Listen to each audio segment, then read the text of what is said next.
Welcome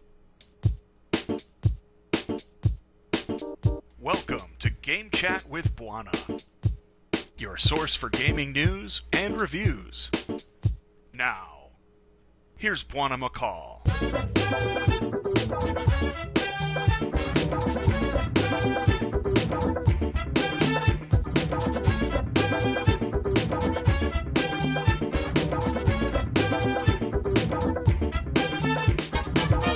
This is Game Chat 1 episode 26.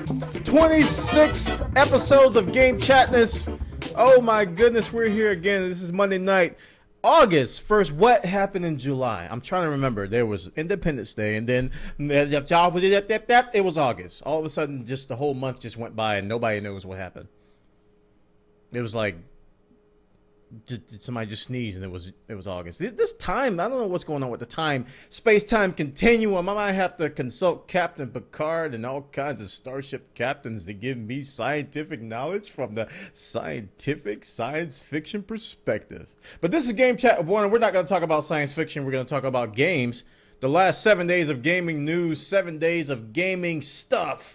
And we scour the internet webs, the internet shows, the internet websites for all these gaming topics, and we say, that would probably be a good candidate for Game Chat with Bwana that airs every Monday night on twitch.tv/Bwana.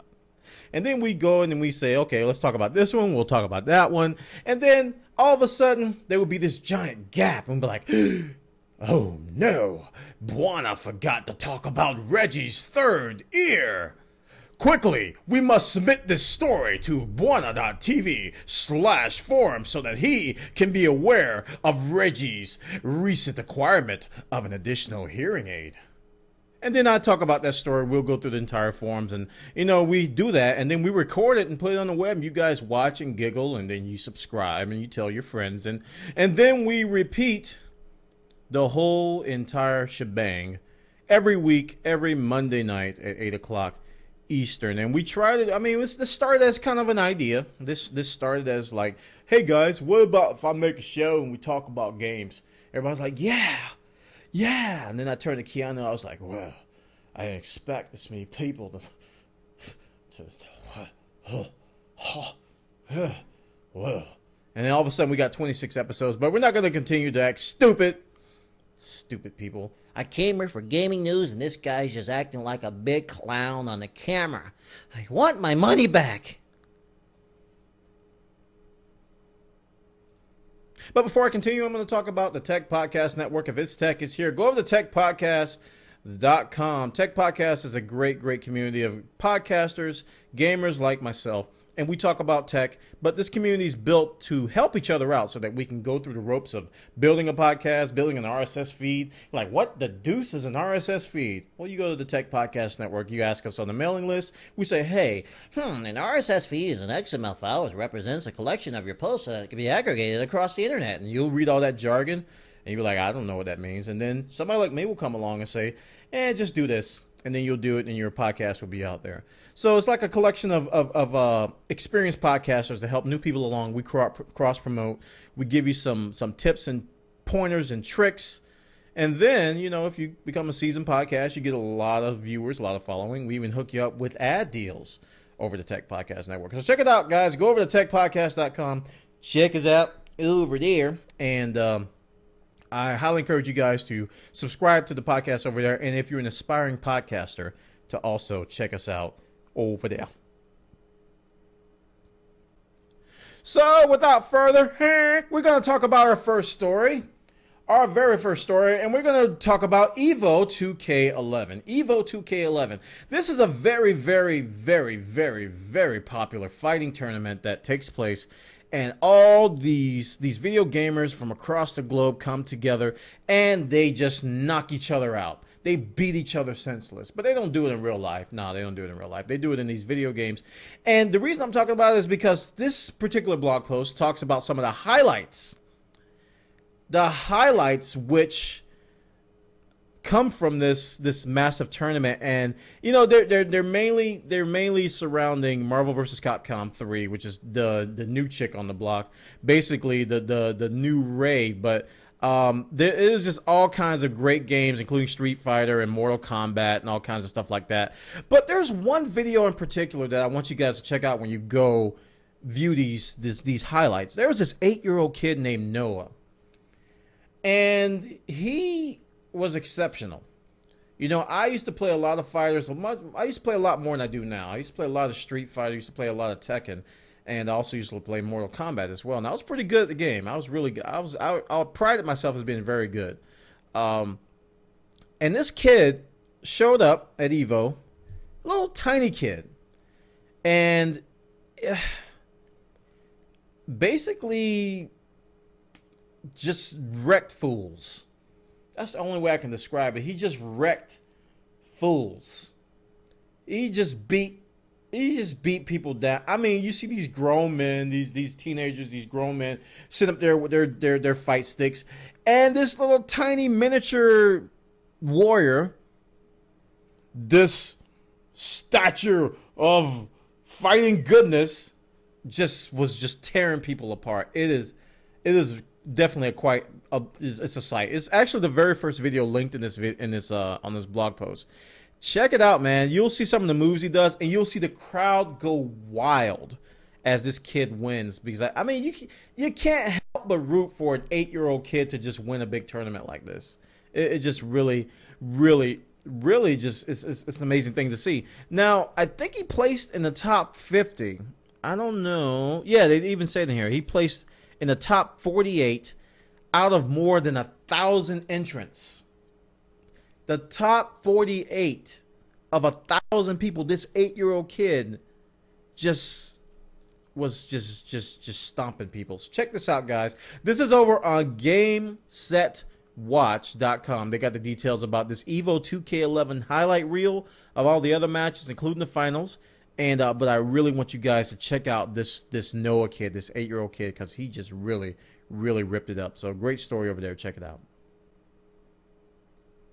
Next story has to do with DICE, and we're going to kind of jump. I mean, there is no real way to transition out of Evo 2K11. I don't have any other fighting stories, so I guess we have to just talk about Battlefield. Battlefield 3 has been getting a lot of flack on the consoles because people think it's going to be severely limited.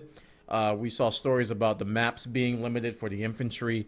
It's not going to be as big as the PC counterparts. They're going to be less players. And the graphics are obviously not going to be as good as a top-end PC. You know, that goes without saying. But DICE has gone on record to defend the decision to keep the console versions of Battlefield 3 locked at 30 frames per second. Now let me read this. He says, console gamers shouldn't worry about this. This topic is discussed out of proportions. For those tech savvy enough to have looked into the actual resolution of their console games, it wouldn't come as a surprise that a lot of console games today do not run at 1080p, but rather 720p. When people ask for 1080p, they don't see the compromises that would be needed to get there. As for the frame rate, we've made a conscious decision to stick with 30 frames per second on console. It's not a technical problem with getting our game to run in 60 frames per second, but we do this in favor of large amount of players, large scale maps, huge amount of vehicles, and full-on destruction, and so on. And, you know, as a part-time console gamer, I gotta agree. I mean, guys, the consoles are kind of aging. And I'm kind of glad that DICE, just think about the flip side of this. Think about the flip side. What if DICE had tried to go 1080p 60 frames? Just think about it. And, you know, they kind of got there. Like they said, okay, we got it. But there were certain points at the map, like say if a jet came and bombed the building and the building collapsed, and there'd be maybe 5 drop frames in an entire game. You wouldn't believe the amount of flack this game would get just for drop frames. Just for those 5 drop frames during that sequence. Or if there's something in the single player where there's a lot of action, and then you just see a few frames drop here and there. You'd be like, oh no, it's dropping frames. This game sucks. And then you go to the forum and you say, DICE, I can't believe you would get us hyped up for your game and then you would release this piece of trash. How can you pride yourself on making the Battlefield series when all of a sudden I'm projected into a world where it's a slideshow on my Xbox 360? I expect much more out of a company willing to take down Modern Warfare 3, but yet and still you insist on crippling my viewing experience today. As of now, I am going to sell my copy of Battlefield 3 and pick up a copy of Modern Warfare 3. Here is a scan of my receipt, signed Angry Gamer 6634.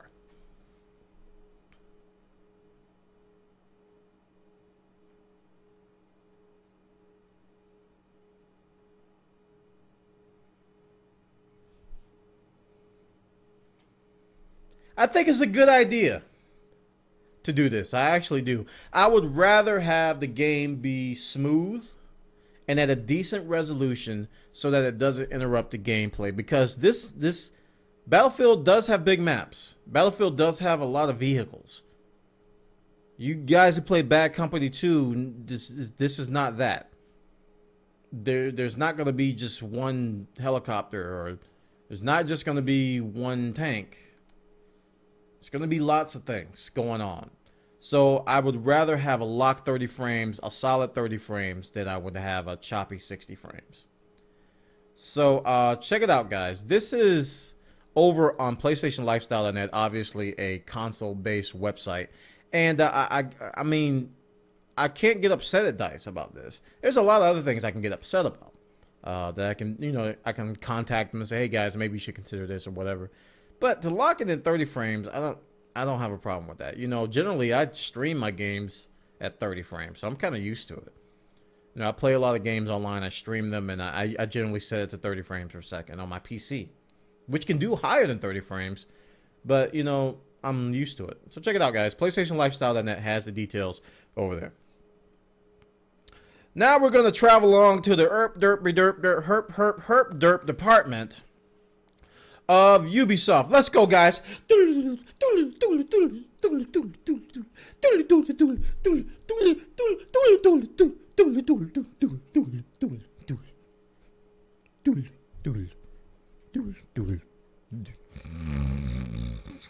Ubisoft has derped when they should have herped.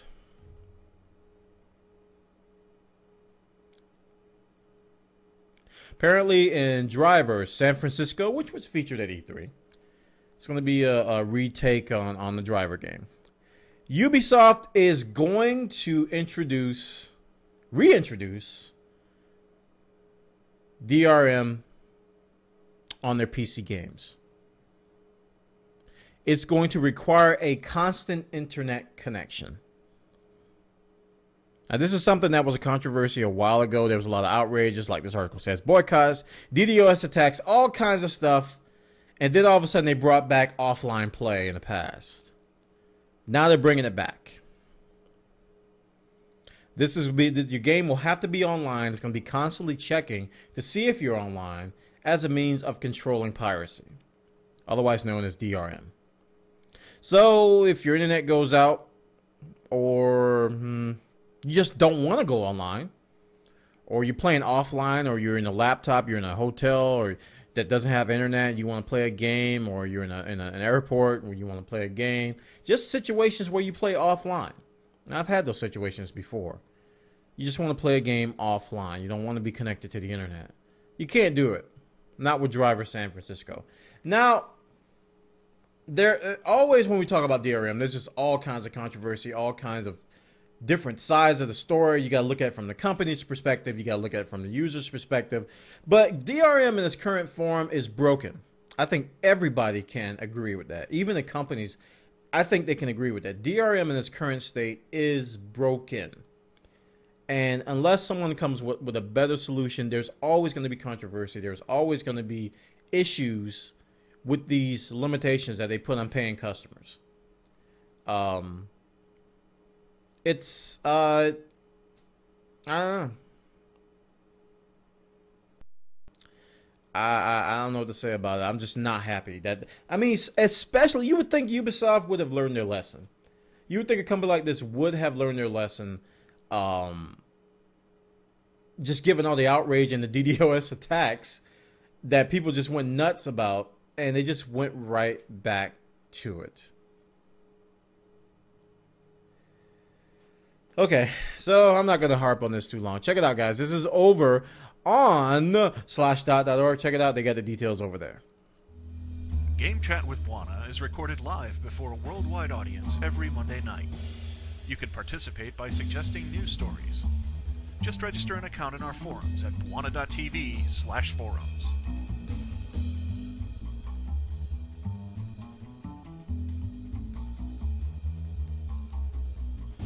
Okay, we're going to move on and talk about some MOBA news. You guys hate that term, don't you?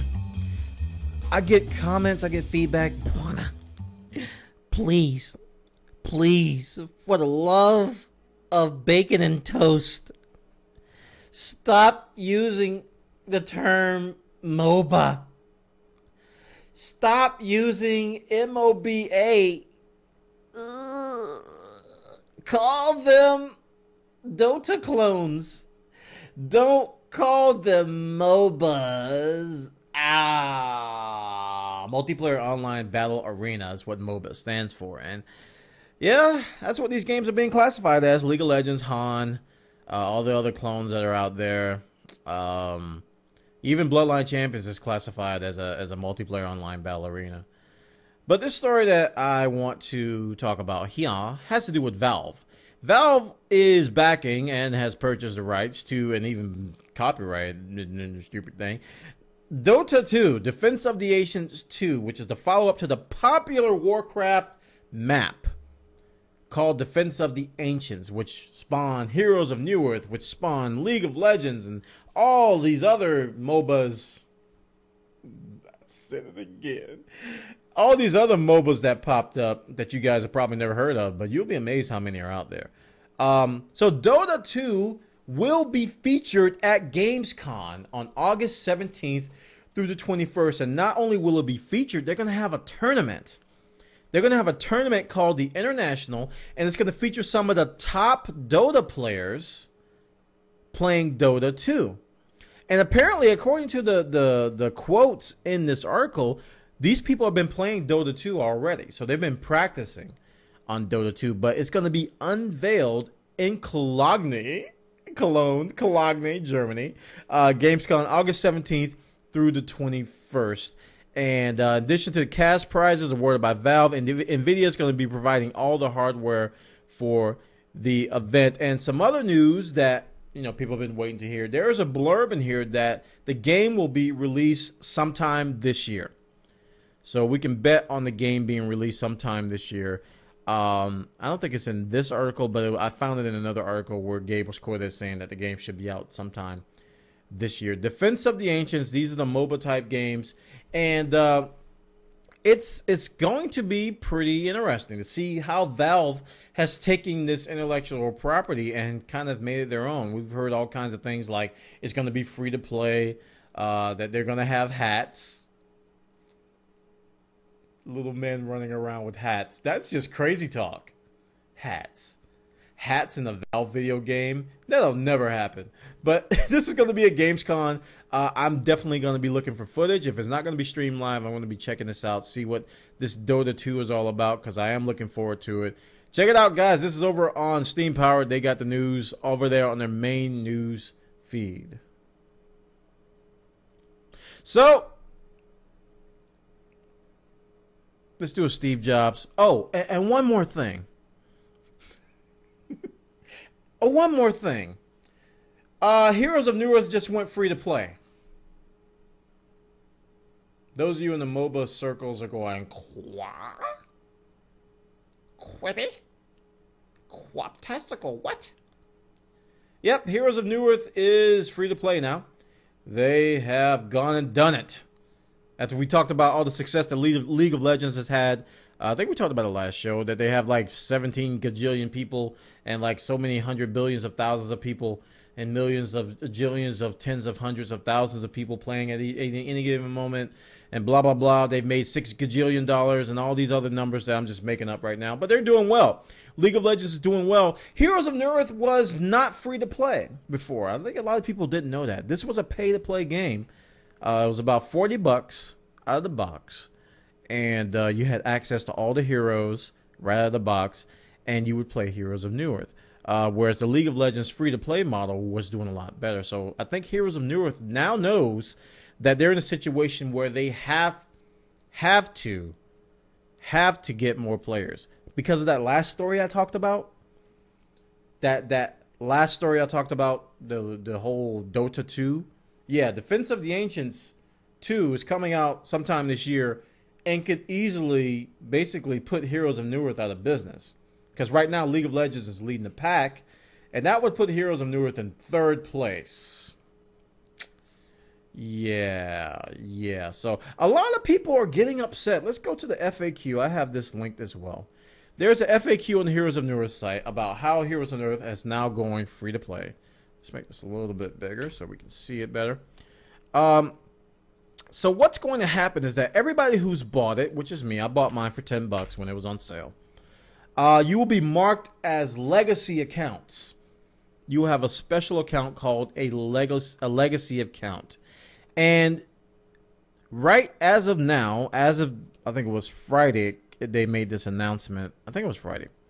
As of that announcement, you can no longer be a legacy account holder. So even if you throw all the money in the world well, not all the money, but if you throw money at S2 right now, you still can't be a legacy player. So that's kind of a privileged thing. We are now officially hipsters, legacy players. We continue to enjoy the free access and a general hero pool. So we're going to have access to all the heroes. We'll also be able to play as legacy players in what they call verified only games. So they're kind of segmenting the community.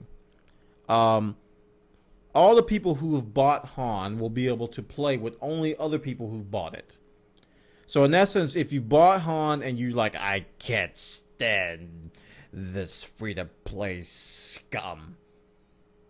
They smell like rotten waffles buried twice under a pile of horse manure.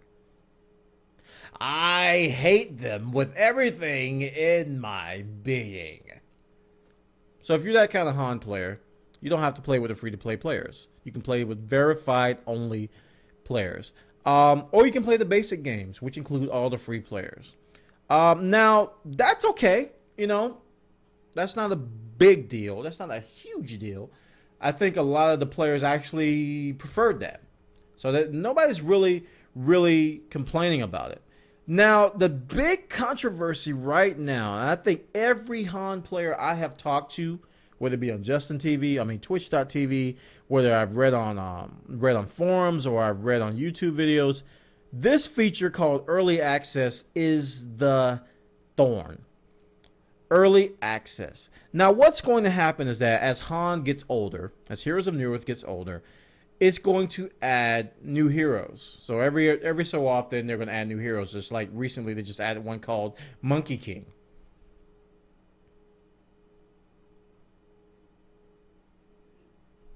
They just added one called Monkey King. And what this early access is that, well, let me first off say this.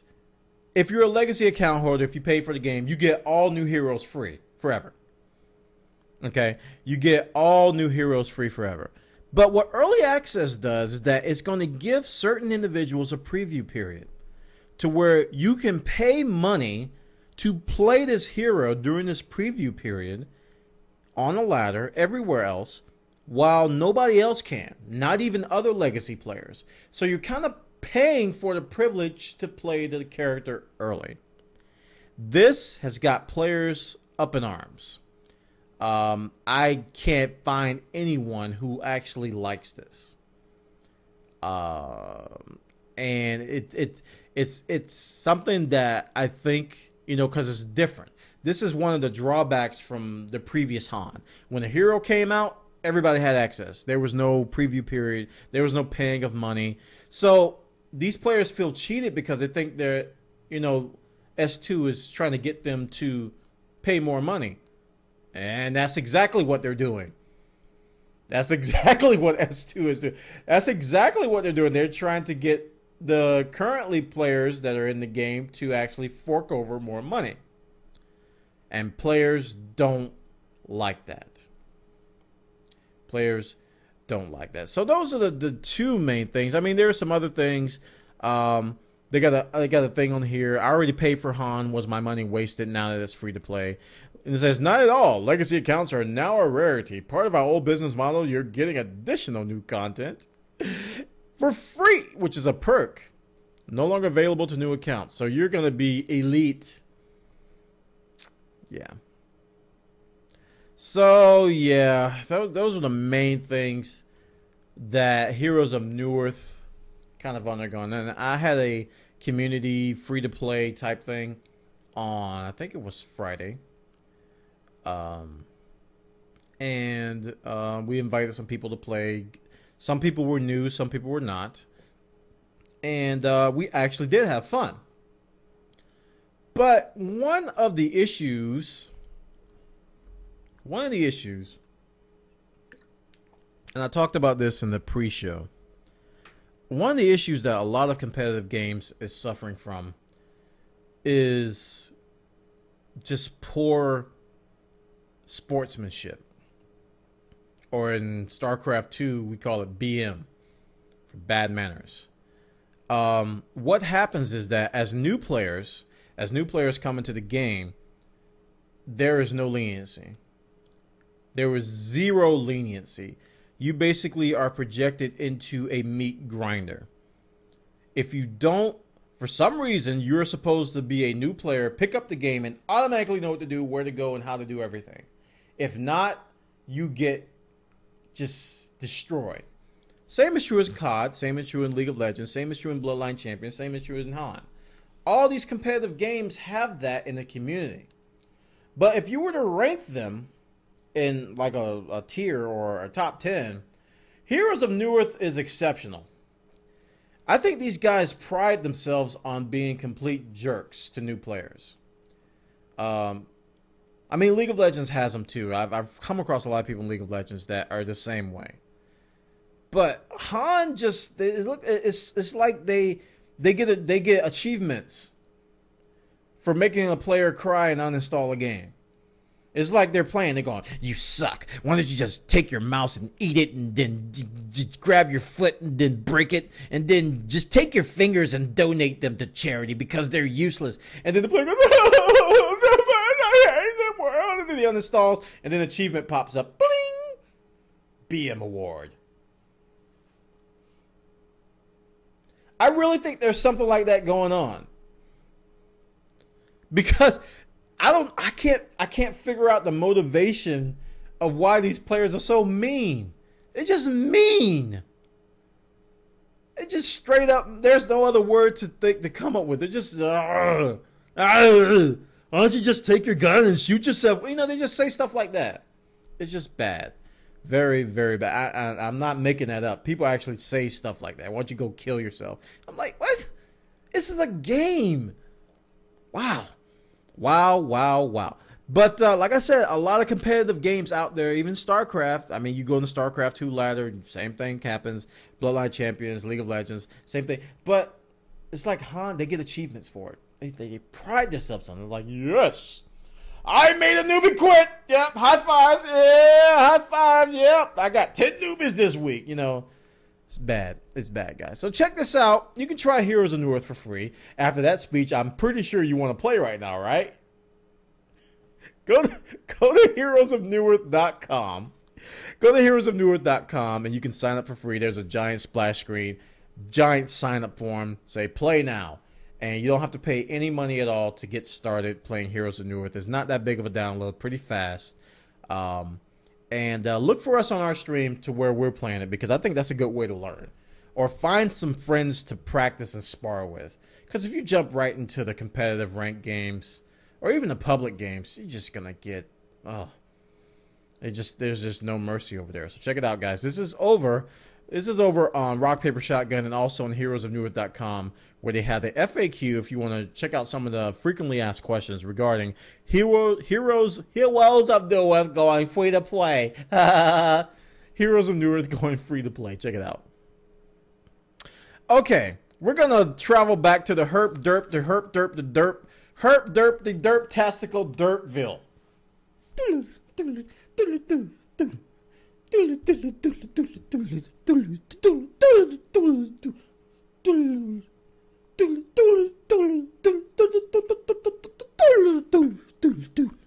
Here we go.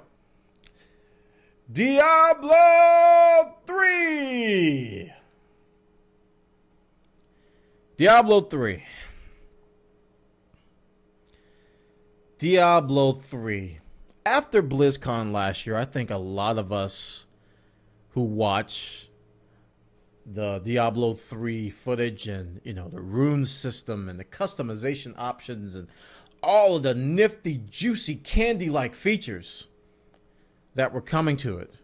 You know, we were really, really, really happy to see where this game was going.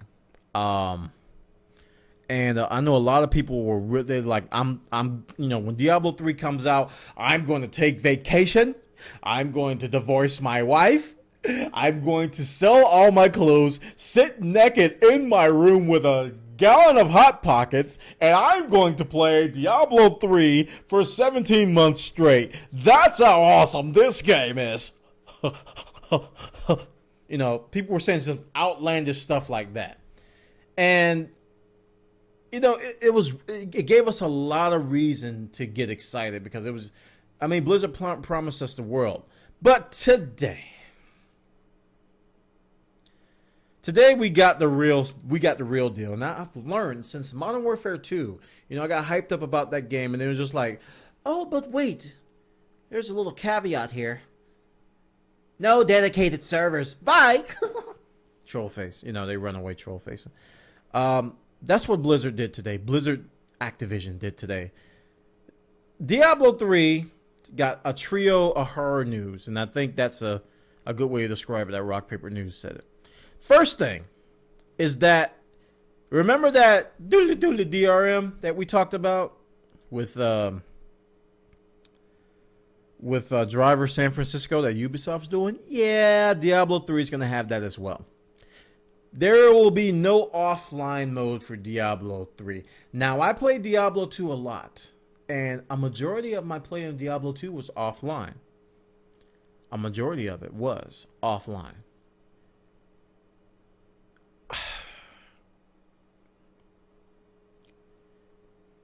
It's going to have online-only DRM checks. Okay? And I'm going to tell you all three things, and then I'm going to tell you what Blizzard's justification is. The second thing is that mods will be expressly prohibited. It will be in the terms of service that no user mods are allowed. Just unheard of in Blizzard's realm. I mean, Blizzard, if there was one PC gaming company that you could say really embraced mods, it was Blizzard. Until today. The third thing that Diablo 3 is going to do is that they're going to have a real money trading system built in.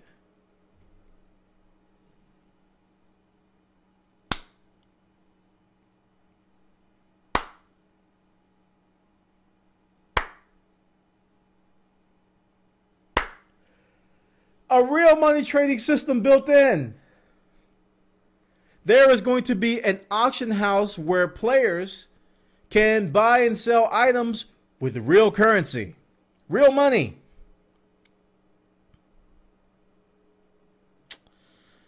So now that I've dropped that bomb on you, let's see what their justification is. All right, the first thing, offline play. Here's the quote that Blizzard said. One of the things we felt was really important was that if you did play offline in the fictitious world, if we allow for that experience, you'd start a character, you'd get them all the way to level 20 or level 30 or level 40 or what have you, and then at that point, you might decide to want to venture onto Battle.net. Yeah, that's what we did in Diablo 2. It was a good assumption. Good job.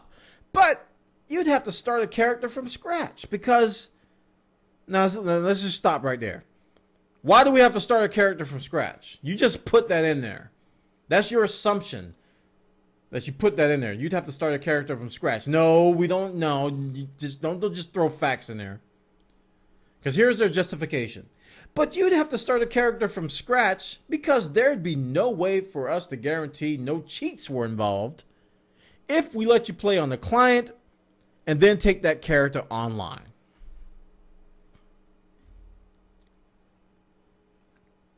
Sounds like a cop-out. Sounds like they didn't even try.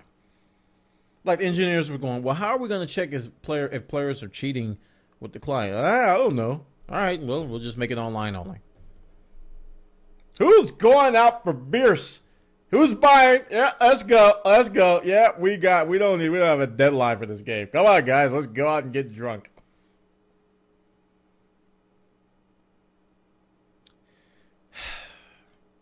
So that's the first justification. That's the first justification for playing online only. Because you'd have to start a new character. There'd be no way for us to guarantee no cheats were involved. We don't have technology. How in the world are we supposed to do things? These keyboards are just for sound. That's all they do. Okay. Number 2. For a variety, this is regarding the mods. For a variety of gameplay and security reasons, we will not be supporting bots or mods in Diablo 3. And they'll be expressly prohibited by our terms of use for the game. That's not even a justification. That's just saying, we don't have to worry about security, so no mods.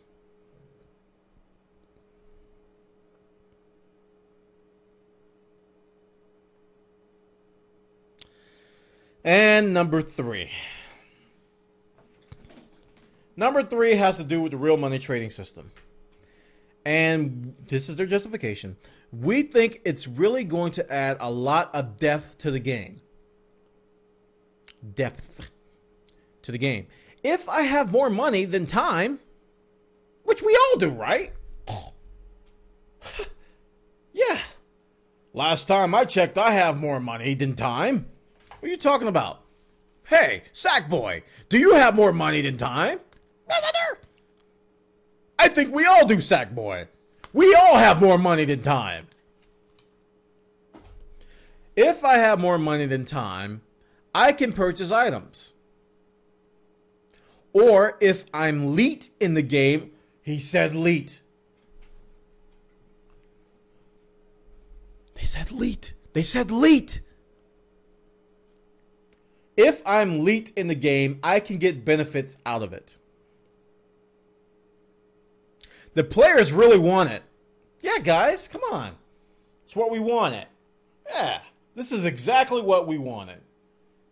We wanted to buy and sell items with real money in the game. It's exactly what we wanted. All this time, this is what I wanted. This is something that we know people are going to do either way. What? Okay. Okay. Okay. Okay. Okay. Okay. Okay. Okay. Okay. Okay. Okay. Okay. Okay. Okay. Okay. Okay. Okay. Okay. Ouch!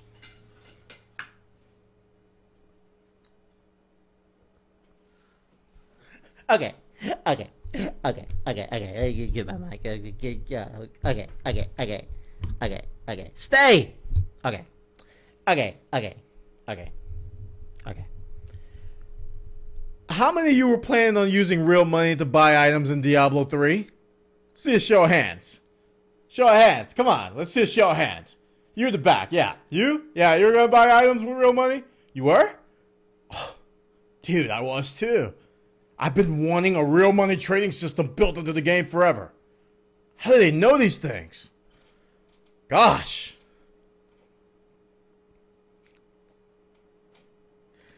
This is what we were going to do anyway. We can provide them with a really safe, awesome, fun experience, and they'll find ways of doing it elsewhere. Or they'll find ways of doing it elsewhere. Guys. Guys. I don't know about you, but I had no plans at all to do this. I know in MMOs that I played, real money trading was the bane of my existence. It ruined games. It literally ruined games. Now, here's what Blizzard's going to do. You know, let's take a step back. Here's what they're going to do. They're not just going to allow you to buy anything. All right? So they're going to take a small cut, and they're not going to make too much of a profit out of it, they say. There's going to be level cap on items so that you can't immediately shortcut to a high-level sword at level 1. No matter how rich you are, you won't be able to get that sword. Plus, there will be also an additional auction house that will use this in-game gold. So this element of the game can at least be dodged entirely. No, it can't.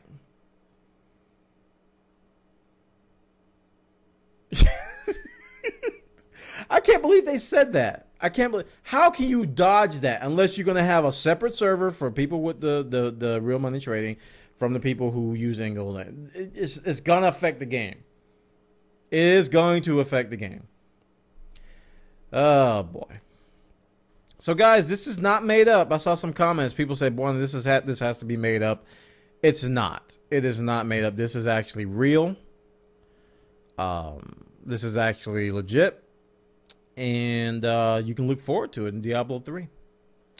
So check it out, guys. This is over on Rock Paper Shotgun. They got a great article describing everything over there. Very sad news in the Diablo 3 camp. Please support Game Chat with Bwana by turning off your ad blocking software.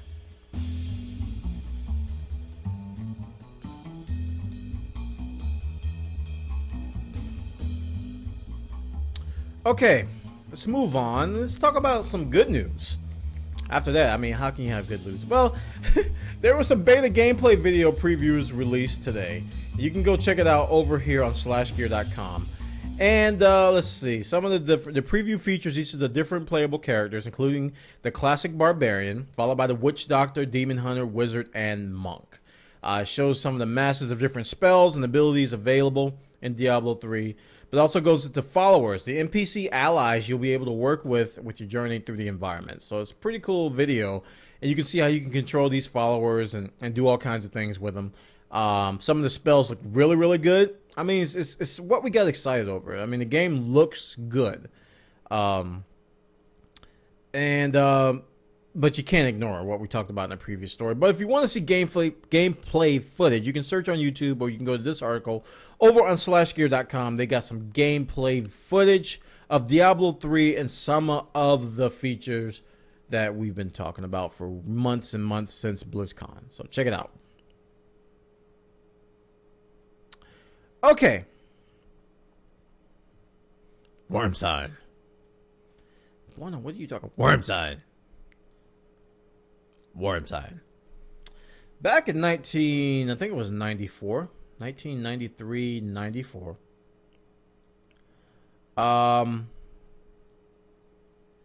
There was this game called Dune 2. And this was the birth of the real-time strategy genre.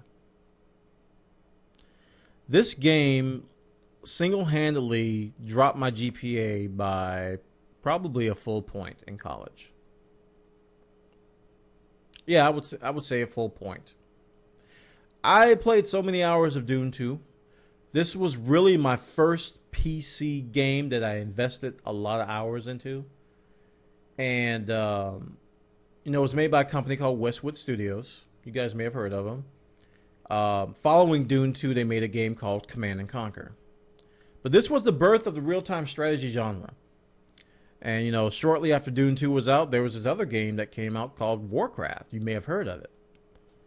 But this was the very first. And it was one of the best gaming experience on the PC that I've ever had. I really loved this game. I mean, it was just everything about it. I just loved it. And they came out with a sequel called Dune 2000, which really, really sucked. Which really hurt my feelings, but we're not going to talk about that too much. But the good news is that there's going to be a Dune 2 fan remake, and it's going to include multiplayer. Very, very cool multiplayer. Because back then, we really didn't have a lot of internet-enabled games. You know, we're all about dial-up back then. Yeah, you guys you remember those? Yeah, we're all about dial-up back then. You remember Doom, the shooter? You know, we would have to, use a modem. There was no internet, per se, connections that you would have. You know, you'd have to dial up to another player, or you would dial up to a BBS, or you would dial up to something else. We would dial up to the university connection, and we would connect that way. But back then, the internet was not very, very popular like it is today. It was all about LAN play. And that's when LAN parties became very popular. I would take my computer over to my friend's house, and we would play Dune 2. So check out this video. The game is old. It's not... The graphics are not are not the best, but this is just nostalgia for me because this is really how I got into PC gaming. This is how I got into PC gaming, and you learn about the Harkonnen and the Atreides and the Fremen, and harvesting. You harvest spice in this game. In StarCraft there's minerals, and Command & Conquer there was that other stuff. But in here you would harvest the spice, and that's how you would gain currency, and that's how you would build things. And you were limited to the islands. You couldn't build on the sand. That's why it looks like this tiled interface like this, and you had to use the tiled interface. It was very, very good. I really love this game. Check it out, guys. Dune 2 Fan Remake gets multiplayer over on Rock, Paper, Shotgun. They got the details over there. So we're going to move on, talk about some notch stuff. Notch. Notch, notch, notch, notch, notch, notch, notch, notch, notch, notch, notch. VVVVVVVVVVVV version 2.0 will have some notch created levels. The same notch that has created Minecraft. It's also going to have some very cool features like mod tools. Like that thing that Blizzard's not gonna do for for Diablo. A completely reworked engine is gonna use native C++ instead of Flash, so it's gonna run much faster, and it will even run on utterly rubbish systems, even ones with no dedicated CPU. It's going to have enhanced resolution support, proper save files, and a bonus analog graphics mode. So if you guys have not played if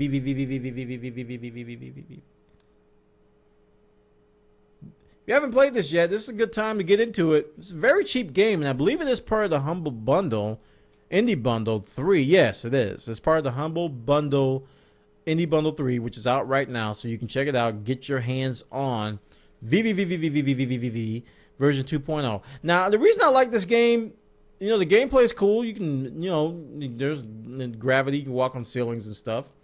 But the music is awesome. I mean, I find myself playing this game, and I'll just stop and be like jamming. I'll be like, yeah, this is good music, man. You hear that? Because I love 8-bit music, man. And they have one of the best soundtracks. Check out the PPPPPPPPP soundtrack, which is the VVVVVVV music. But 2.0 is going to come out. I'm going to patch as soon as I can. I don't know if the patch is out yet. I didn't read the article to see if it's out yet.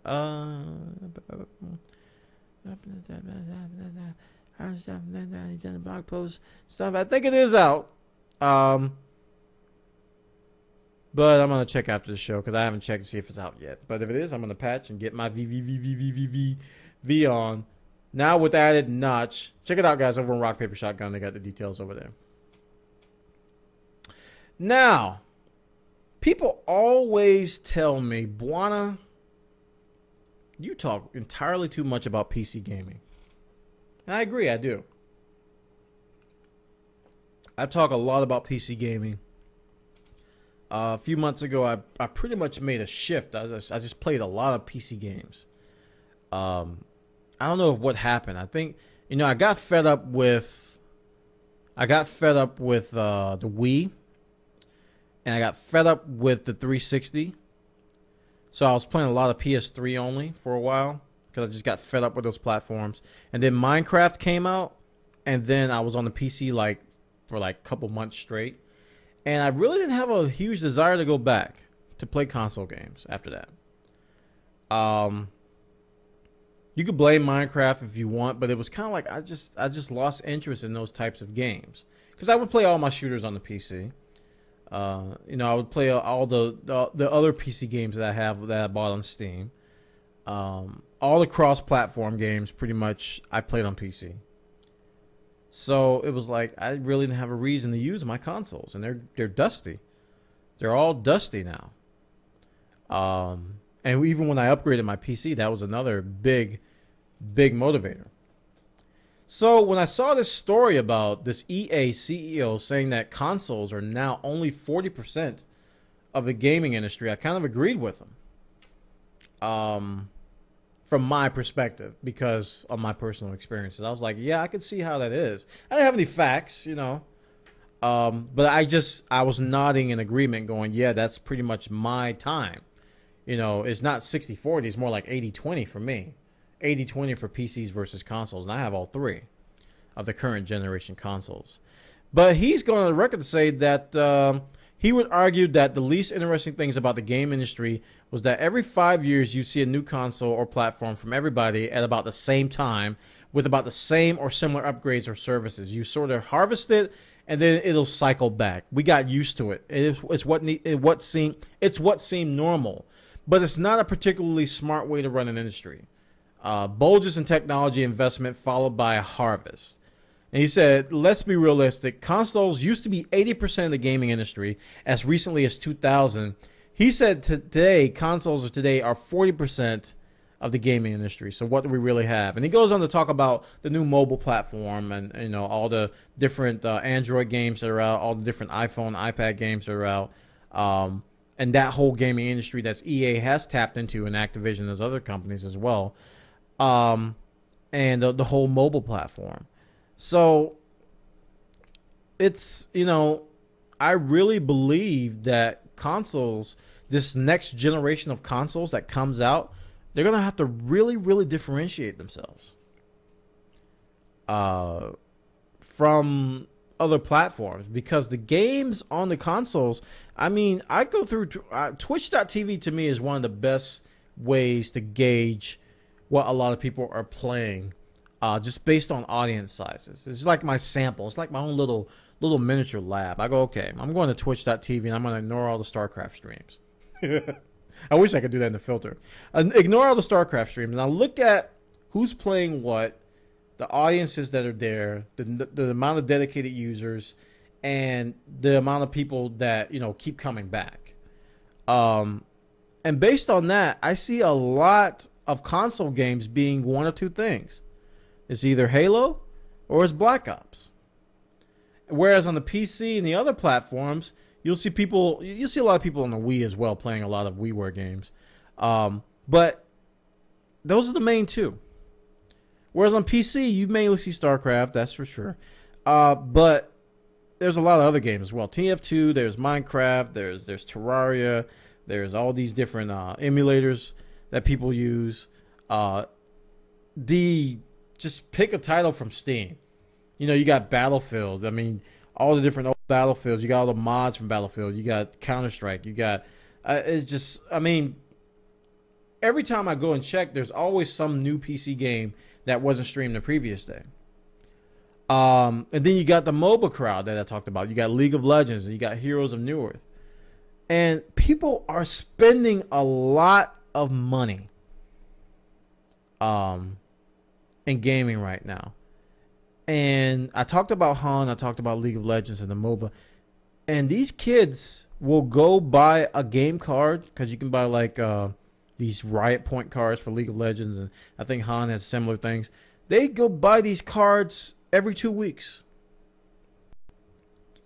Every 2 weeks. They wouldn't... this DRM has nothing on this. They would go buy these cards every 2 weeks. They would pump money to get these pixels. And when you look at that market compared to what's going on Xbox Live, I use Xbox Live as like the leading DRM microtransaction leader out there, because I think they're really number one in that area. I really think they're being blown out of the water right now.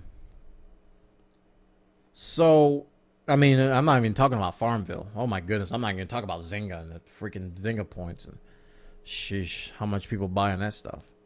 So you got to watch where the money's going. And I think EA, and even the iTunes App Store and the Android Store, people spending money on these $2 games. You know, you got to look at where the money's going, and I think that's the perspective I think the CEO is coming from. He's looking at his books and he's going, wow, these consoles aren't making as much money as they used to. You know, we're getting a lot of money from these other areas, which is why I think a lot of companies are considering free-to-play models on the PC platform. Because it's a good way to combat piracy, and it's a good way to monetize games. Even though I'm not a big fan of free-to-play models, I'm learning to adjust to them because that's where we're going. I don't like it. I mean, I prefer just buy the game once, be done with it. Because I'm old school that way. But this is a time where these gaming companies can't stay afloat because of juggernauts and freaking monopolies like World of Warcraft out there. You know, you can't enter the gaming market. And Call of Duty, you know, you go to Steam now. Before TF2 went free to play, if you looked on Steam, you know, it was always about, I mean, Counter-Strike's never going anywhere. I think we're going to be 2059, the year 2059, people still going to be playing Counter-Strike. But it was Call of Duty. That was like the main shooter. Call of Duty, Call of Duty. All these big franchises, they were hogging the market. But TF2 went free to play, and it's just changed everything. So everybody's going with these markets. They're going with these different mindsets, and they're making money. And they're expanding. League of Legends is another example. This company just came out of nowhere and is blowing everybody out of the water. So check it out, guys. That's just my opinion on this, and I agree. I don't know if the 40% number is right, but I do believe consoles have taken a huge dip, a huge dive in terms of gaming interests. I get so many messages from people asking me what my CPU specs are, what my computer specs are, how much did I spend on it, you know, how much would I have to save to have what you have, because I want to play those games that you're playing. And, you know, it's like I want to play those games like you're playing them. I got a 360, but my PC stinks. I want that. How much do I have to spend? And even Destructoid put up a detailed article, and it was very smart of them. Destructoid put up an article on how to build a PC ready for Battlefield 3 for like $500. You know, you see these articles pop up, but Destructoid did it. And it said how to build a $500 PC that you can pimp out Battlefield 3. And I guarantee you a lot of people are going to build that PC. A lot of people are going to build that PC. Check it out, guys. IndustryGamers.com has a story about the EA CEO talking about the console gaming industry. And now, let's talk about Nintendo. Nintendo is a unique company because they're gaming only. Sony is not gaming only. Microsoft is not gaming only. So when they have bad quarters and they have a bad year, they have a bunch of different other sections of the company to fall back on. Sony has a huge electronic division that they can fall back on, you know, just TVs and electronic appliances, whereas Microsoft is all about the software. Microsoft Windows, Microsoft Office, these are their huge cash cows that they can fall back on. Nintendo has just what they have. They do the hardware and the software, and if that fails, they got nothing to fall back on. So what's happening now, this article talks about Nintendo's latest quarterly earnings, and it was a huge loss. 25.5 billion yen loss. Net sales were down 50%. From the same period from last year. And, I mean, we've seen articles, I don't know if this one's talking about it, but apparently some of the executives are taking pay cuts because this is a huge, huge loss. Nintendo's blaming not only lackluster sales of the 3DS, which they invested heavily in, but the development costs associated with the Wii U. Here's a quote here after I wait for this ad to go away. During the 3 months ended June 2011 for the Nintendo DS, Legend of Zelda Ocarina of Time 3D was launched and favorably received. But Nintendo's 3DS has a few other hit titles, Nintendo admits. The handheld sold just 0.71 million units in a 3-month period, with software sales hitting 4.5 million units for the software. So in comparison to the DS, they were double in the same time period. Wii demand has been sluggish, and it's just been bad across the board, to tell you the truth. And a lot of people who bought the 3DS will tell you that I'd buy the 3DS, but there's no games to play. And that's what I said. I was looking at the launch titles. I was like, well, where's the games? Where's the? I didn't say where the games. I said, where's the good games? And, you know, people were waiting for Ocarina of Time to come out because that was the big one, but it just took forever to come out. And then it finally came out. People bought it, but that wasn't enough for people to buy the thing. Now, the good news is that the 3DS had from what I read at E3, they had a huge development pipeline. So a lot of developers signed on to create games for the 3DS. But that's future. In the meanwhile, Nintendo's got to pay the bills. So I really believe that, you know, this is just how it is. Nintendo has to take steps to stay afloat. They got to take pay cuts. They got, you know, they might have to do layoffs if they have to, because this is their sole business. Whereas the other two juggernauts, they don't have that same limitation. They can lose billions of dollars, and you're like, all right, they'll be all right. So check it out, guys. This is over on slashthegear.com, and that concludes my stories for tonight. And we're going to move on to the user-submitted stories that you guys posted on the forum. Tune in to all things Bwana throughout the week on live.bwana.tv and on justin.tv/Bwana.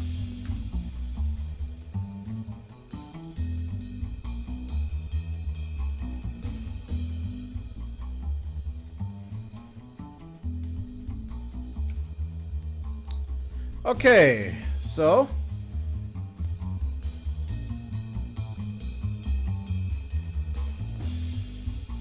we're going to look at the user-submitted links, the stuff that you guys submitted. Go to bwana.tv/forums and sign up. You can check out our links there. If you type !topic in the chat, you can see the link. You guys can follow along. So we're going to get started and read what people have.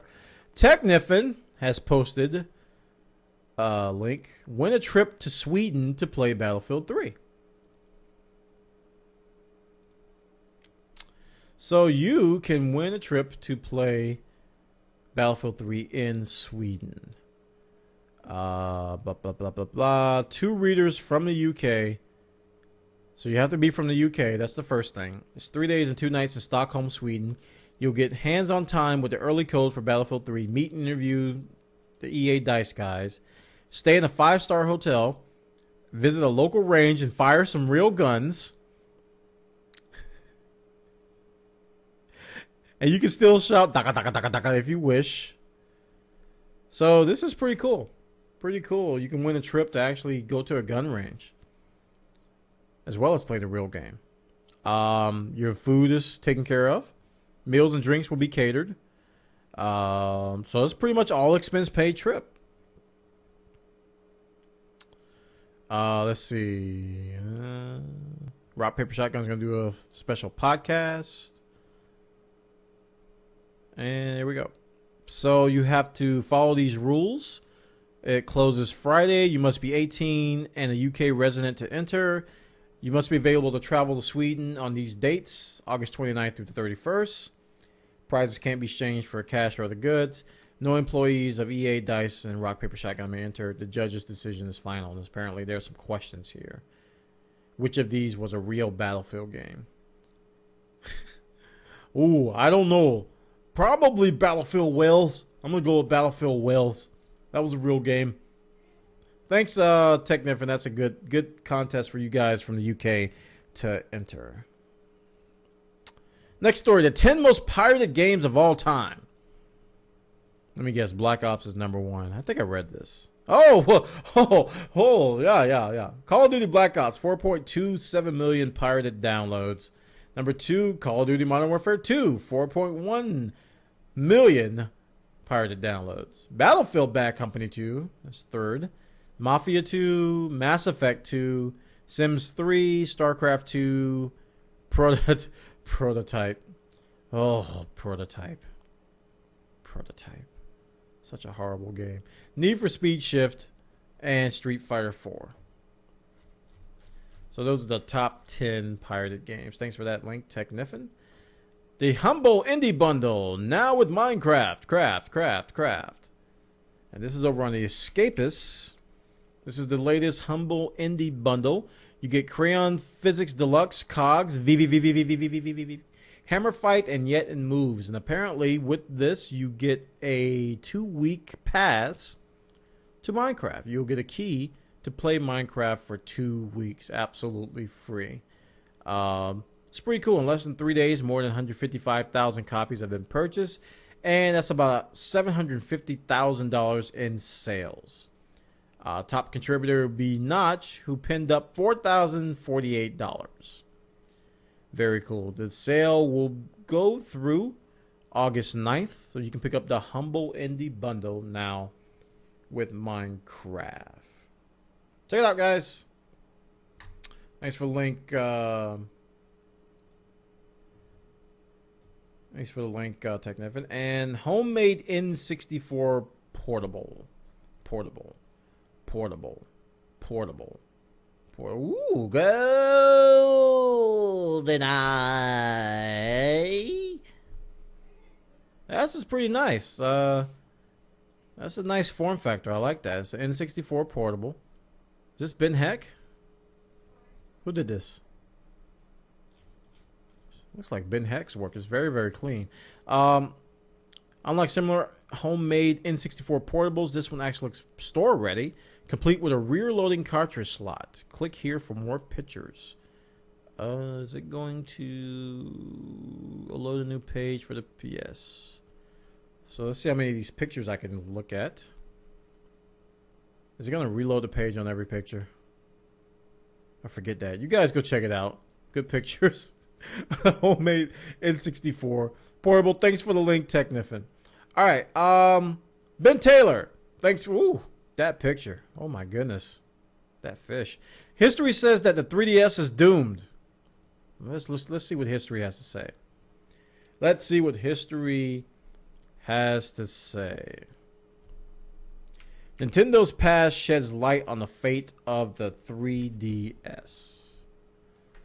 With the announcement, Nintendo's getting a price drop. Oh yeah, I didn't even report on that. The 3DS is getting a price drop on top of all the hard news about their earnings.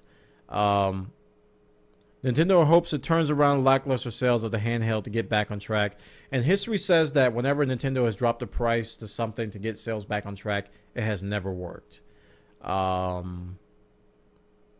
think they're going to cite the Virtual. Yeah. It's easy to point to the Virtual Boy every time Nintendo sales falter, but it really is the classic example. There are some unfortunate parallels between that system and the 3DS. Not to say that the 3DS is a colossal failure like the Virtual Boy ended up being. There are some other similarities, blah, blah, blah, blah. So they're basically saying that, and here's a nice graphic, that it launched. 2 months later, had 11% price drop on the Virtual Boy. GameCube launch had a 25% price drop on 6 months later. Nintendo 64 had a price drop 6 months later. And the 3DS, less than 5 months, or greater than 5 months, 32% drop. So apparently history is not on their side. Yeah.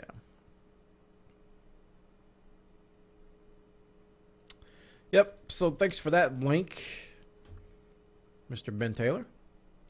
History says the 3DS is doomed.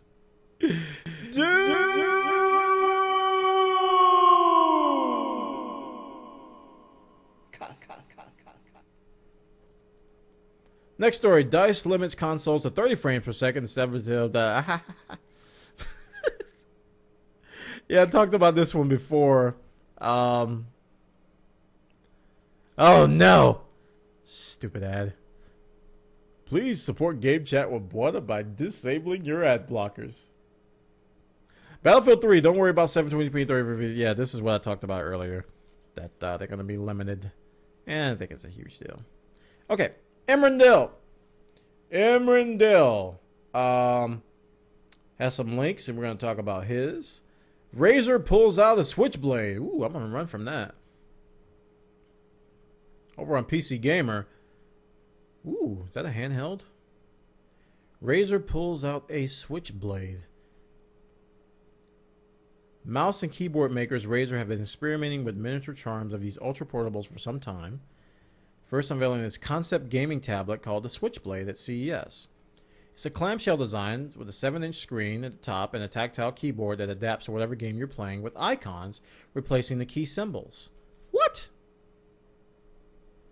Inside there's Wi-Fi. I think I remember this from CES. Yeah. And they didn't show enough of it. I wanted more pictures of it. Inside there's Wi-Fi and 3G connectivity, discrete graphics card, and an Atom processor. It's got these awesome keys on there. It looks like he's playing, well, that looks like League of Legends right there. Blah, blah, blah, blah, blah. See, he reckons that this is good enough for gaming. It's going to have an Atom Z690 CPU, 1.7 gigahertz. Won lots of awards. Are they actually going to come out with it, though? Did they mention that in here? Okay, no. The Switchblade is still only a concept device with no firm plans by Razer to bring it to the market. I think it's a good idea. If they sell this for like $600, I think it'll sell pretty well. But what kind of game performance they get out of it, that's going to be a different story. So almost like portable gaming for PC. I like the idea. I like the idea. Check it out, guys. This is over on PC Gamer. Thanks for the link, Emrandil. Next link. First look at the brand new armory sets for every class in Rift's Hammer Nail Raid. Ooh, new armor sets for Rift. You guys out there who play Rift, which Emrandil does. This is the look at the brand new armor sets for every class. And they look kind of snazzy. They look sharp. Like they'll cut yourself just if you freaking rub up against one of these guys, you're going to be bleeding. It's like, hey, how's it going, man? Ow! You cut my arm off with your armor. Later this week, the Hammernail Raid will open, letting Tellarius enter the game's hardest instance yet.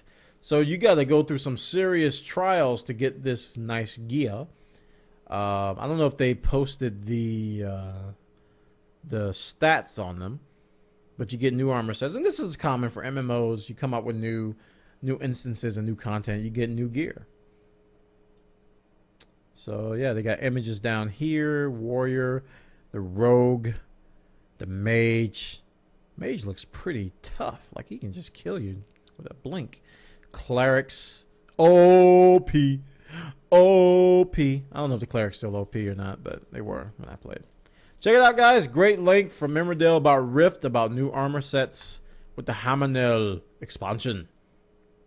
Meet the Endermen, Minecraft's terrifying teleporting new enemies. Oh, I read this story and I was pretty excited. Notch has got some brain action going on over on Minecraft, and he's going to introduce a brand new mob called the Endermen. These teleporting enemies are trolls. They're terrifying. Did they have the screenshot in here? Yeah. That dude right there. I don't know if you can see him. My mouse is like, you can't see my cursor. Darn. But he's like right there holding a block. It's like this giant stick-like black creature. These ghoulish creatures are 3 meters tall and spend their time slowly moving blocks around the landscape. They will continue to do this until you rest your cursor on one. At that point, the creature you're looking at will freeze. What you looking at? You talking to me? You talking to me? I don't see anybody. You swivel to face you. I don't know why that just didn't register in my brain. So, at that point, the creature you're looking at will freeze, swivel to face you, and wait for you to look away. You talking to me? When inevitably you do, it will charge. Teleporting across the landscape once a second to attack you. So not only is this guy going to just like troll and take blocks, remove blocks, but he's also, if your cursor hits him, you got to watch your cursor apparently. If your mouse cursor hits him or your reticule, He's going to stare at you. I got my eye on you, boy. And if you look away, death will be coming at you teleportation style. The Endermen are carefully designed to be a disturbing presence that haunt Minecraft's landscapes. Notch describes the design tweaks he's made to make the new mob as creepy as possible. The quote is, "I wanted this to be a mob you only saw in the distance and a mob you'd be afraid of. But when I play tested it, it mostly felt like a regular zombie. Theirs was a distinct mismatch between looking creepy and not actually playing creepy. When I made it, it moves faster towards the player when attacking and deal more damage. It got more difficult, and I started respecting it, but it never felt creepy or scary. So I made it passive until you look straight at it, and that was scary. Suddenly, you can walk up to these looking beasts and watch them as they move blocks around, but as soon as you happen to look straight at them, they'd attack. And by straight at them, I mean putting the reticle on top of them." So they do sound very, very creepy. I can't wait. It's going to be a cool addition to Minecraft. So that 1.8 update can't come soon enough. So thanks for the link, Emerdell. Meet the Endermen. Minecraft's terrifying, teleporting new enemies. All right. This is... Oh my goodness, you guys got a lot of stories here. So this is Michael.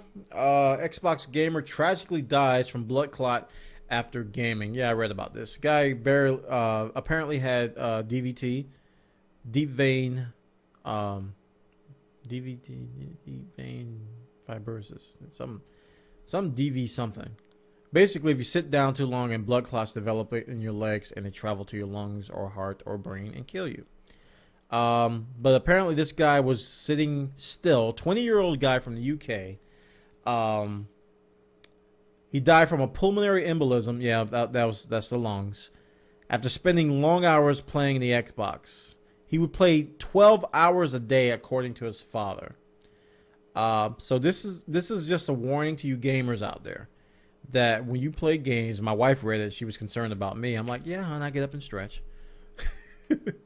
Even when I was traveling in the airports and flying, you know, deep vein, I can't remember the name, it's DV something.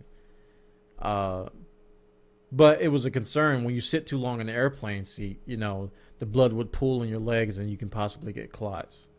So it could happen to anybody, even athletes. I think I heard about an ice skater that had it too. So you need to get up and stretch every once in a while. Very, very important to get that blood flowing. Deep vein thrombosis. Thank you, Ben Taylor. I couldn't think of the last word, thrombosis. Look it up, guys. DVT. Get educated on it because it's very, I mean, gamers are we don't move very much. Especially if we don't have a PlayStation Move. Or if we don't have a Kinect. Or we don't have a Wii. So definitely get up and stretch every now and then. I got a timer on my phone where I get up and stretch. So it's very important. Very serious story. Very tragic death of a gamer. But I want you guys to take away from this some good knowledge because I want to hear about you guys getting this. So very tragic. So check it out. That's on G4 TV. Thank you, Michael. Second story. Nintendo president takes 50% pay cut. This is the related story I was talking about. That the executives were taking a pay cut due to their terrible, terrible earnings.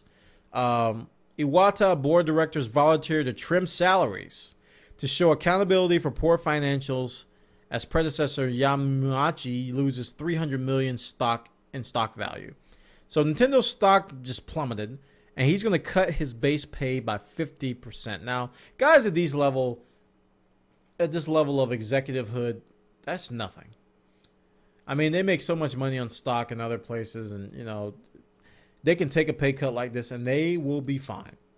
But I think it shows good faith that he would do this, that, you know, he cares enough about the company to take money out of his own pocket.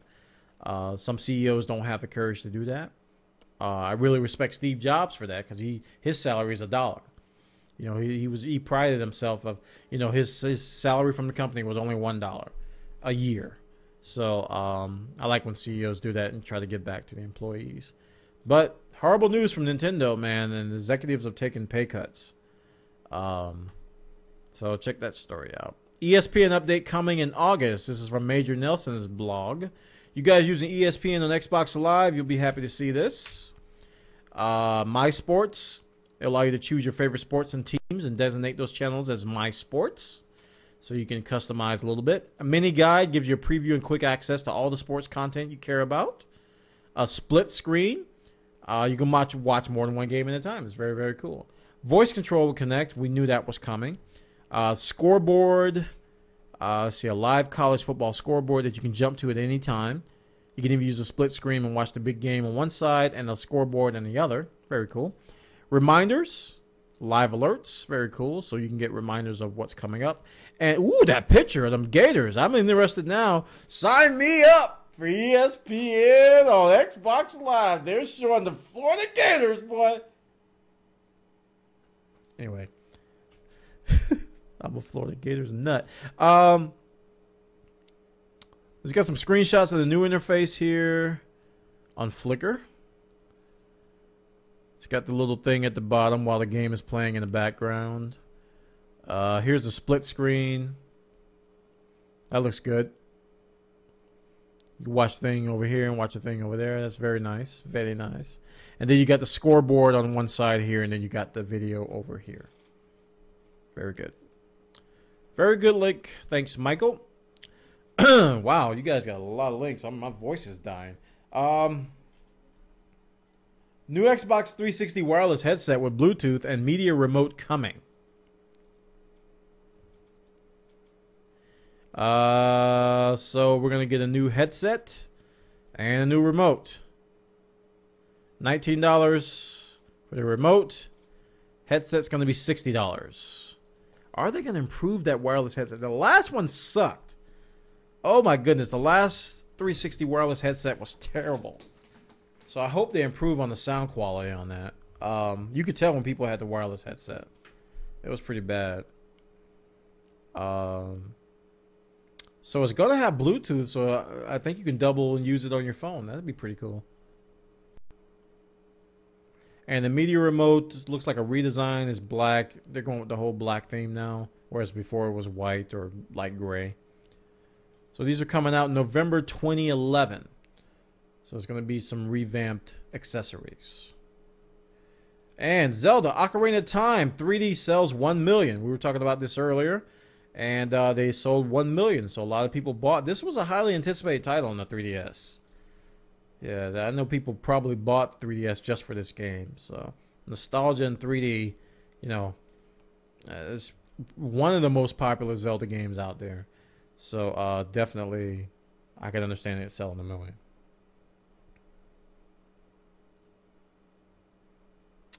Okay, next story is PlayStation Vita arriving October 28th in the UK. Question mark. This is a rumor. So we don't know if this is coming out October 28th or not. A Blockbuster UK flyer obtained by IGN that says that this guy might be coming in October. The official word, we don't comment on rumors or speculation. So we'll be watching that one closely. Alright, thanks for the links, Michael. That was a lot. Wow. Nicholas, Mass Effect 3 N7 rifle replica at Comic-Con. Ooh, very well done. Wow, they did a good job on the colors. Mass Effect 3 isn't even here yet, but they've already got the gun made. That looks very, very good. Very, very good. It's an awesome gun. Thanks, Nicholas. Battlefield 3 The Russian is a book. Oh, Battlefield 3 The Russian is a book based on Battlefield 3. Yeah, I read about this. Apparently a guy is going to write a book based on Battlefield 3. It's called The Russian, Battlefield 3 The Russian. Amazon revealed it earlier this month. Press release today officially detailed the upcoming not video game, which noted that McNabb won't be writing it alone. He's going to have a co-author. And that's a pseudo prequel to the events of Battlefield 3. Interesting. You don't see this very often. Companies promoting novels tied to video games. I've seen comic books, but not necessarily novels. Very interesting. New Guild Wars 2 demo to be playable at Gamescom. Gamescom's coming up fast. It's going to be a lot of ads. Going to be a lot of cool stuff at Gamescom. We talked about Diablo. I'm not Diablo, but Dota 2 going to be at Gamescom. But Guild Wars 2 is going to be playable. We need a release date. I really hope they announce a release date at Gamescom for Guild Wars 2 because we just don't know when this game's coming out. We're hoping this year. I'm hoping this year, but the stance from ArenaNet is that it's going to be released when it's ready. Thanks for the thing. And our Valve bringing Dota 2 to Gamescom. I talked about that. And here's that. I already talked about that as well. Okay, so I think that is all of our user-submitted stories, unless there's a page 2 I don't see. No, there's no page 2. So I guess I think it's time for some titles. I think it's title time. I think it's time for you guys to give me some titles. Bwana, what's the title time? Title time is when you guys come up with snazzy little titles for the show based on the stories that we talked about. So you guys can give me some titles for the show. Some witty titles to incorporate all the gaming topics, all the stories into the title. Let's see what you guys got.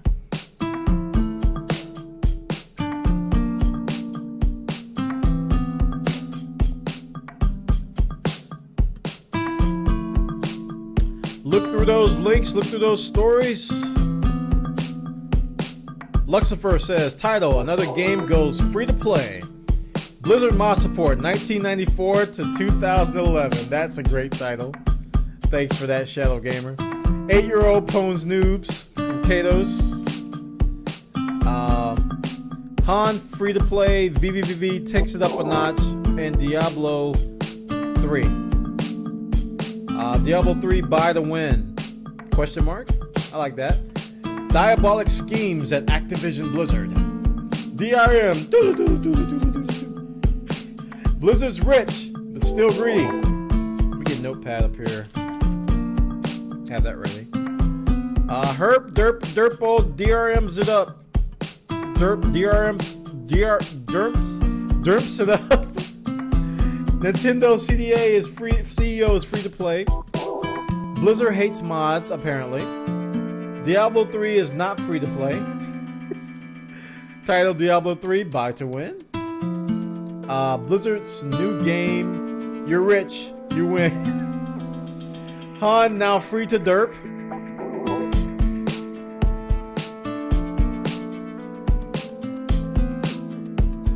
League of Legends blowing the competition away.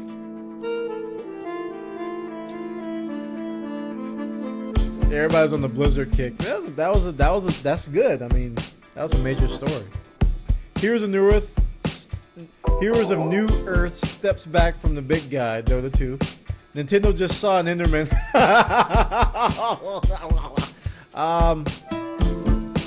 Jimmy can't play Diablo 3 at Granny's house. That's kind of funny. Guild Wars 2 release date to be announced never. DRM in my Diablo 3. I like that too. Console Wars free to play strikes back. The Enderman is watching Bwana.tv. Good.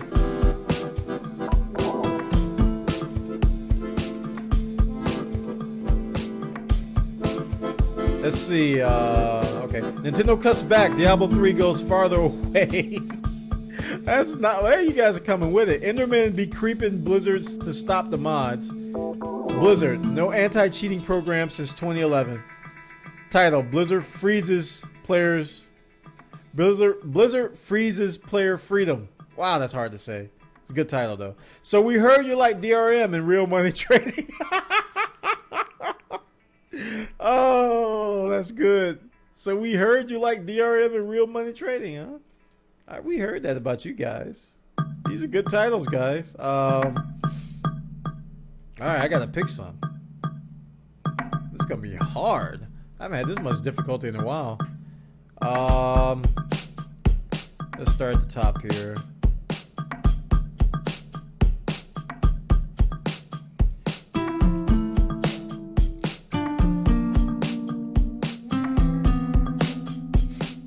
Great titles, guys.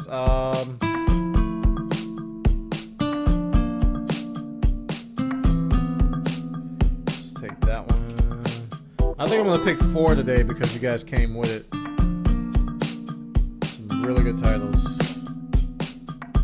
I get that one? Yeah, I did. Okay.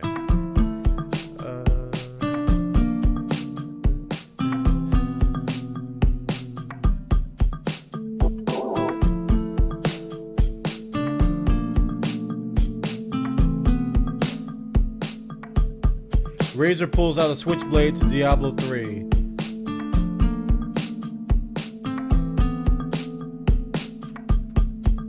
Oops, I didn't want to pee. Alright, I got 4 now. I got 4. Let's number these so you guys will know.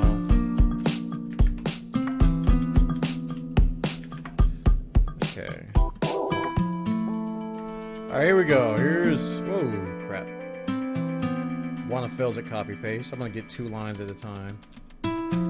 There's... Oops. Fail.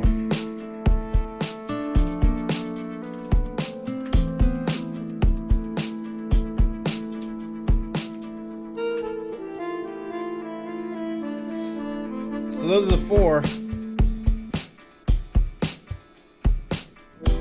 I messed up number 1. It should be Blizzard Mod Support 1994. There we go. Number 1 should be Blizzard Mod Support 1994. Boop!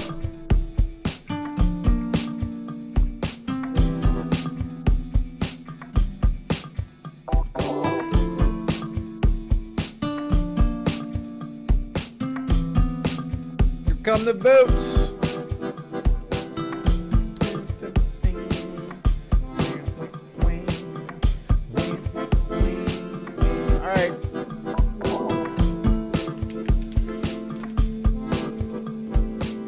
Coming in.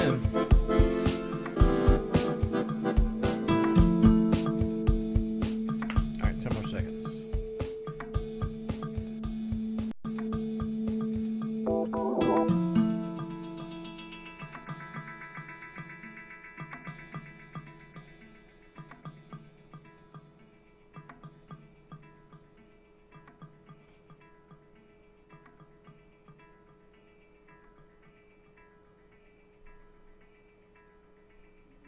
Here we go. See who the winner is.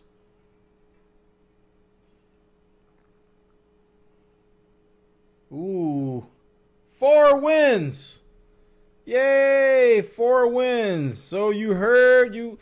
No. Blizzard says, so we heard you like DRM and real money trading. Congratulations to Shadow Gamer X10. You win absolutely nothing.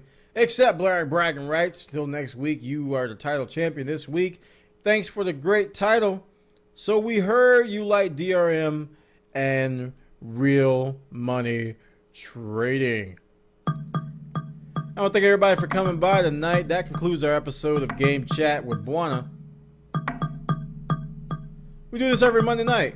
Monday night at 8 o'clock p.m. Eastern Standard Time. We talk about gaming news, and we also discuss what you guys have found throughout the week, and we go about an hour. Tonight we went a little long, because I think I was a little bit talkative. It wasn't you guys' fault. I was just talkative tonight.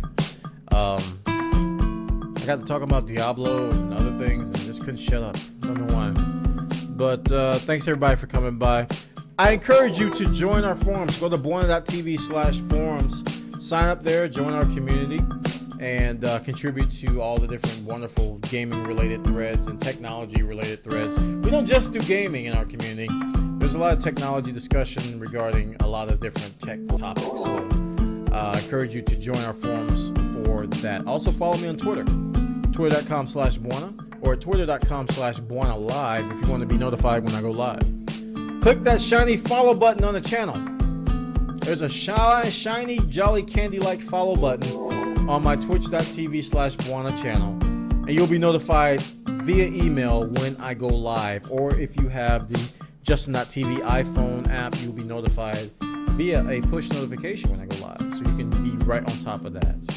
All right, folks. So thank you, everybody, for joining us tonight. And this is Game Chat 1, episode 26. Episode 26. And I will see you all next week. Have a great week and take care. Tell your friends about Game Chat Bwana. Appreciate all the support. Bye-bye.